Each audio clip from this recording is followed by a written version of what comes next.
मंच पर जब भी भारत की परंपरा को सम्मान का भाव प्राप्त होता है तो यह केवल एक परंपरा को नहीं बल्कि भारत की 135 करोड़ जनता का इससे गौरव बढ़ता है, उसका सम्मान बढ़ता है और वैश्विक मंच पर जब वह कहीं जाता है तो उसके सम्मान में अभिवृद्धि होती है।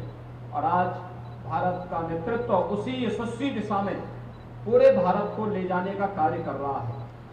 अलग अलग पंथ और संप्रदाय भारत के अंदर है, लेकिन ये पंथ और संप्रदाय विभाजन के लिए नहीं है, ये मंजिल तक पहुंचने के लिए अलग अलग मार्ग हैं, रास्ते अलग अलग हैं, लेकिन लक्ष्य सबका एक ही है, वसुधैव कुटुंबकम का लक्ष्य एक ही है, सर्वे संतु निरामया का। यही एक भाव है जो हम सबको हिंदवा सौदरा सर्वे न हिंदू पतितो भवेत के भाव के साथ, पवित्र भाव के साथ हम सबको जोड़ने का कार्य करता है। और जंगम बाड़ी मठ तो विगत कई सौ वर्षों से इस परंपरा को बड़ी मजबूती के साथ देश और दुनिया के अंदर ले जाने का कार्य कर रहा है। मैं कर्नाटक में मुझे कुछ वर्ष पहले जाने का अवसर प्राप्त हुआ था। अनेक कार्यक्रम मेरे लगे हुए थे, कार्यक्रम मेरे राजनीतिक होते थे, लेकिन जब मुझे रुकना होता था तो वीर शैव मठों में ही मुझे वहां पर रुकने का अवसर भी प्राप्त होता था। मैं वहीं रुकता था, वहीं पर रहता था और एक आत्मीयता हमारी तब से बढ़ गई और बढ़ गई। किसी भी मठ ने ये नहीं कहा मुझे कि मैं यहां क्यों आ रहा हूं, बड़े स्वागत के साथ, बड़ी आत्मीयता के साथ उन लोगों ने वहां पर मेरे साथ पूरे अभियान के साथ जुड़ करके उस पूरे अभियान के साथ वे जुड़े थे। और इसीलिए जब शताब्दी महोत्सव गुरुकुल का यहाँ पर हुआ, प्रधानमंत्री मोदी जी का कार्यक्रम हुआ, उससे पहले भी मुझे यहाँ आने का अवसर प्राप्त हुआ। और ये मेरा सौभाग्य है कि आज मुझे चौथी बार इस जंगम बाड़ी मठ में आने का सौभाग्य प्राप्त हो रहा है। और यह भी एक बहुत अच्छे अवसर पर, किसी भी मठ की परंपरा में पट्टाभिषेक का बहुत बड़ा महत्व होता है। एक पीढ़ी दूसरी पीढ़ी को अपने ज्ञान की परंपरा के साथ साथ वहां की पूरी व्यवस्था का उत्तराधिकार सौंपने की दिशा में अग्रसर होती है। यानी हम वैसे भी वीर शैव मठ की परंपरा में जो 5 प्रमुख मठ हैं, उन 5 प्रमुख मठों का अपना अपना महत्व है।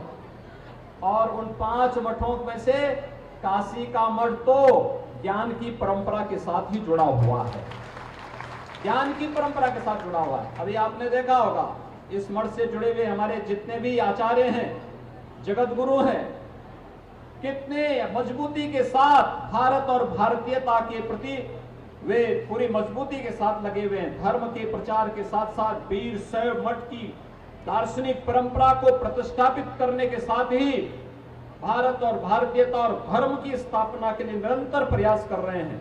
मैं इन सब का अभिनंदन करता हूं। और आज के इस अवसर पर डॉक्टर मल्लिकार्जुन शिवाचार्य महास्वामी को, जिनका पट्टाभिषेक का यहाँ पर कार्यक्रम संपन्न हुआ है, इस अवसर पर उन्हें अपनी बधाई देता हूं, अपनी शुभकामनाएं देता हूं। और मैं आप सबको इस बात के लिए आश्वस्त करता हूं, काशी में प्रधानमंत्री मोदी जी के नेतृत्व में काशी विश्वनाथ धाम बहुत अच्छे रूप में संवर चुका है और एक नए रूप में दुनिया के सामने आया है कि हमारे धर्म स्थलों की स्थिति क्या होनी चाहिए। काशी की पहचान बाबा विश्वनाथ के धाम से, प्रधानमंत्री मोदी जी ने सैकड़ों वर्षों के बाद वो पहचान फिर से काशी को दिला दी है। और यही काम अयोध्या में भी हो रहा है। अयोध्या भी अब संवर रही है।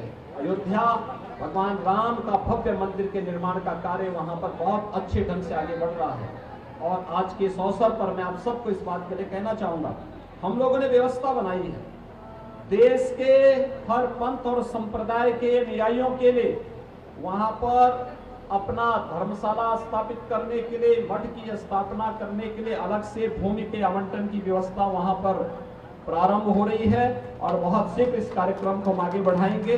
मैं आप सबको आज के इस अवसर पर एक बार फिर से, आप लोग कर्नाटक से, तेलंगाना से, आंध्र प्रदेश से, महाराष्ट्र से और देश के अलग अलग कोने से बाबा विश्वनाथ के इस पावन धाम काशी में पधारे हैं।